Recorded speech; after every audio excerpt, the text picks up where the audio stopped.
my friends and fellow soul defenders. My name is Christy, and this is Soul Bruises, a podcast devoted to taking a closer look at spiritual abuse. Today, I want to do something I have yet to do on this podcast. For those that know me, know that I love documentaries. If documentaries are your thing too, just know you are my people. Just yesterday, I watched the recent documentary, Evil Influencer, the Jodi Hildebrandt story. And I thought I would take a few minutes to give a reaction to the documentary.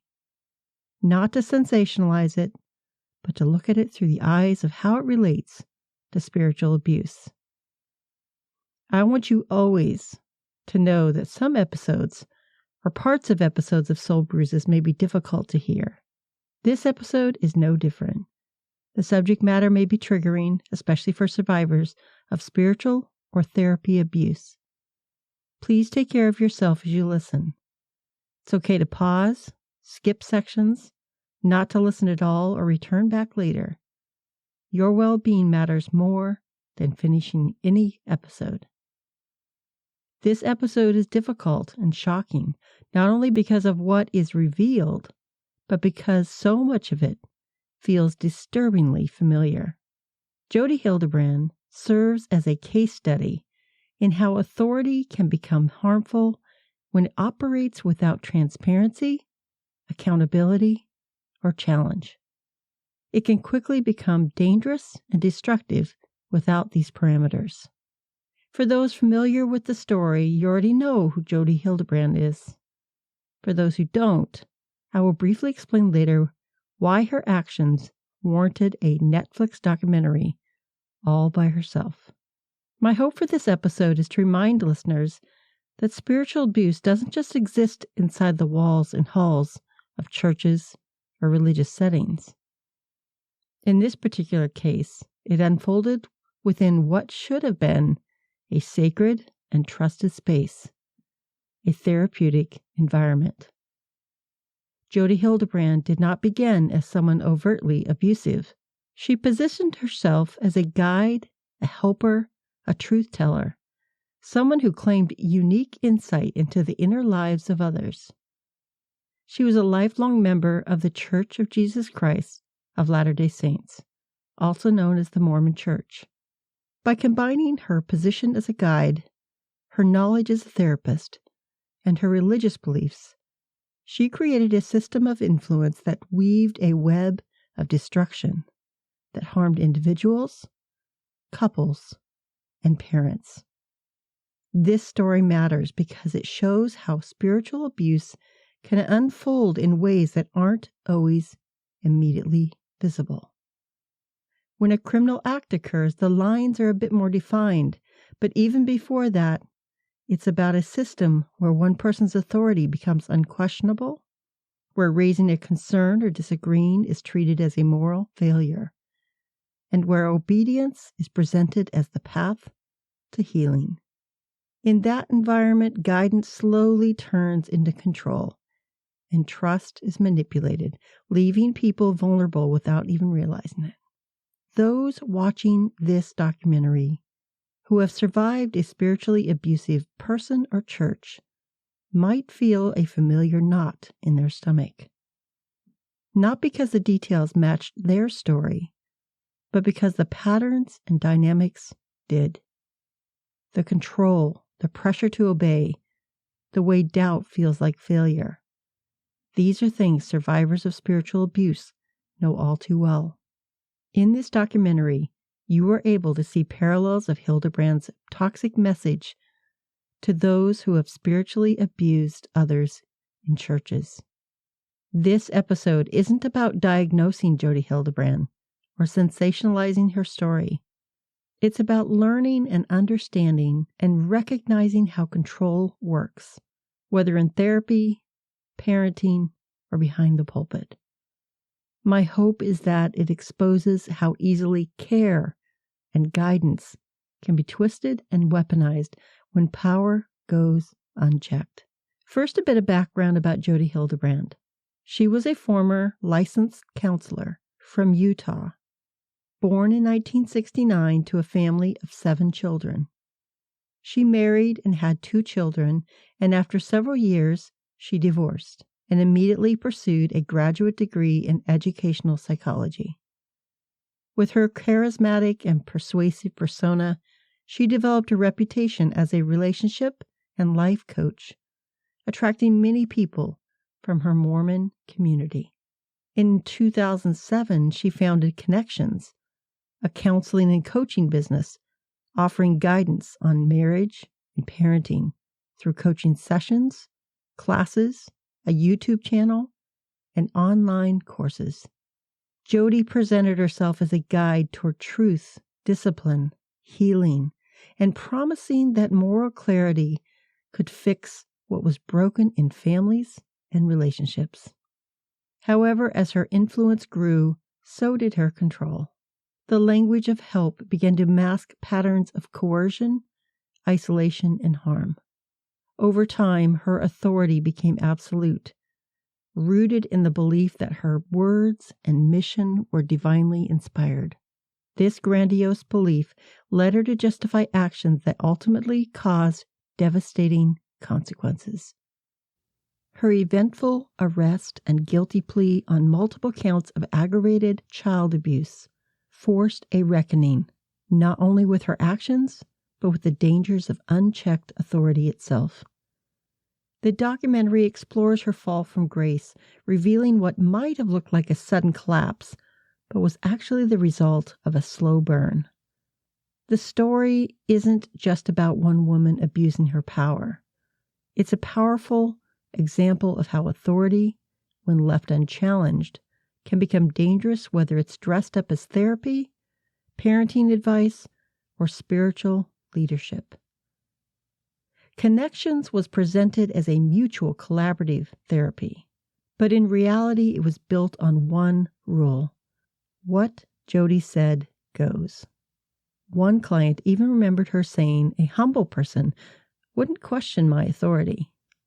She positioned herself as a sole holder of truth, elevating her perspectives above everyone else and presenting herself as a spokesman for God, and anyone challenging that was labeled as misguided and deceived. She labeled behaviors as either truth or distortion. If a partner or child questioned her methods, Jodi labeled their perspective as distorted. Those who disagreed were seen as rebellious, non-compliant, and morally at fault. Disagreement itself was treated as insubordination.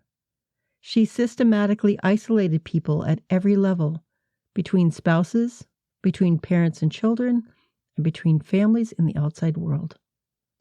She used her authority to define what behaviors were harmful and framed her therapy as necessary.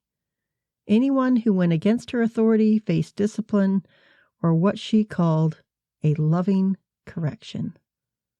Some victims were even told that their pain was proof the process was working.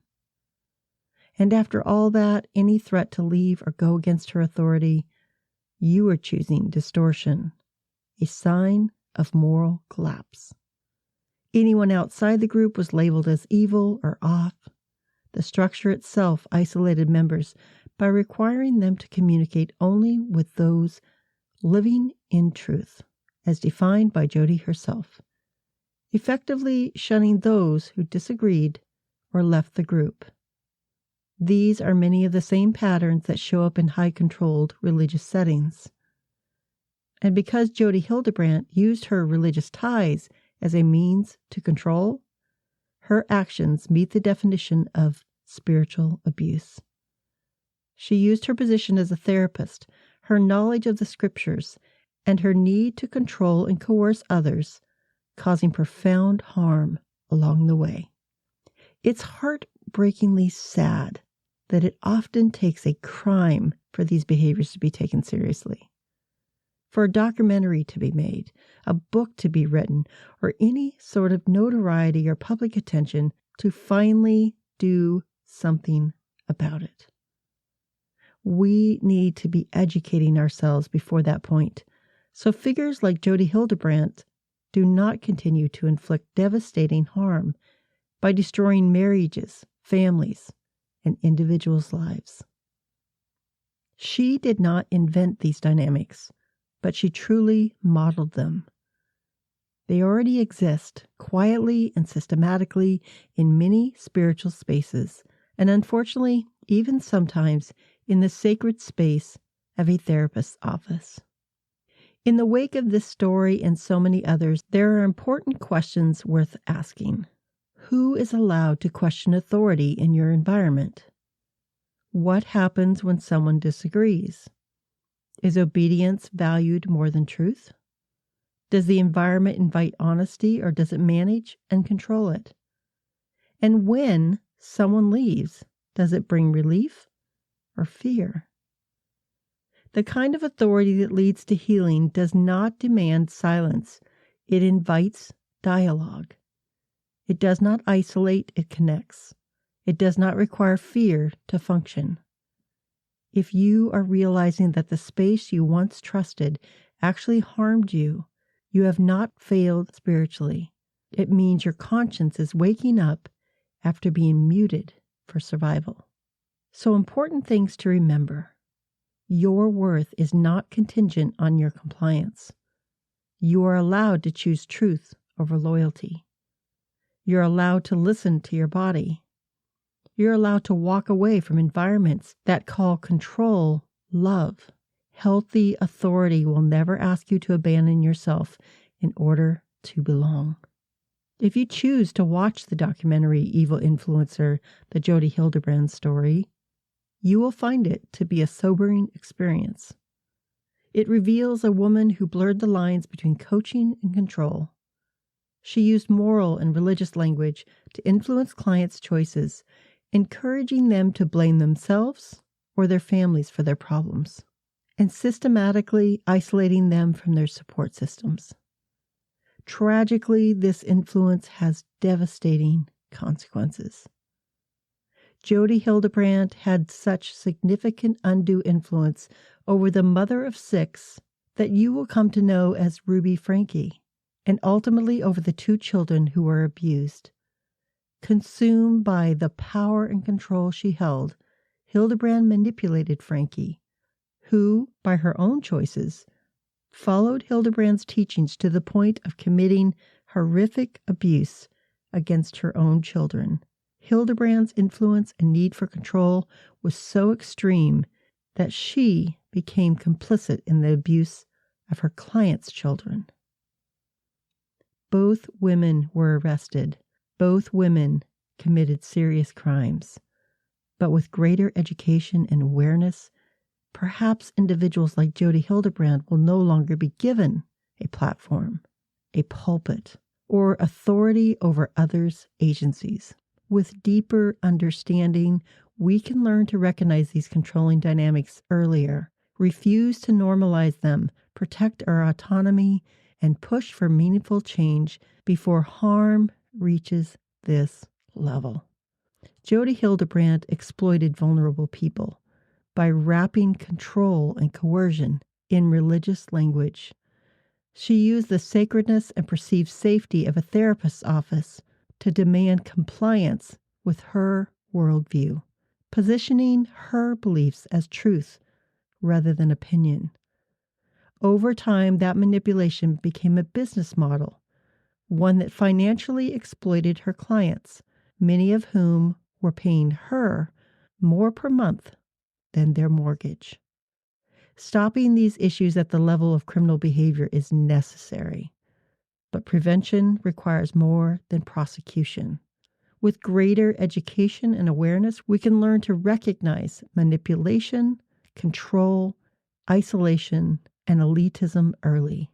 We need to choose not to platform this abuse of power, control, and authority, and actively work to deplatform, call out, and denounce spiritual abuse in this and any other forum it shows up in. As I wrap up this episode, I want to leave you with this. Stories like Jodi Hildebrandt's are difficult because they feel familiar, not just shocking. They show us what happens when authority goes unchecked, when care is weaponized, and when obedience is valued above truth. But there is hope. If you are noticing these behaviors, it doesn't mean something is wrong with you. It means your conscience is waking up from being quieted for a long time. Recognizing control is often the first brave step toward reclaiming your voice, your boundaries, and your sense of agency. True authority, whether in therapy, spiritual leadership, or relationships, doesn't demand silence. It invites dialogue. It connects rather than isolates. It leaves space for questioning without the fear of condemnation. You can choose truth over loyalty. You can listen to your body. You're allowed to step away from environments that preach love but enforce control. Your worth is not measured by your compliance. Authority that truly heals does not ask us to abandon ourselves to belong. It nurtures, supports, and invites truth. You deserve nothing less. If you want more context to this story, watching the documentary will certainly provide that. I will post a few extra resources in the show notes. If you're interested in watching this documentary, it's available on Netflix. You can also find a lot of information about this story and other related documentaries online. I've included some helpful links in the show notes for anyone who wants to explore further. Until next time, be human, be kind, be both.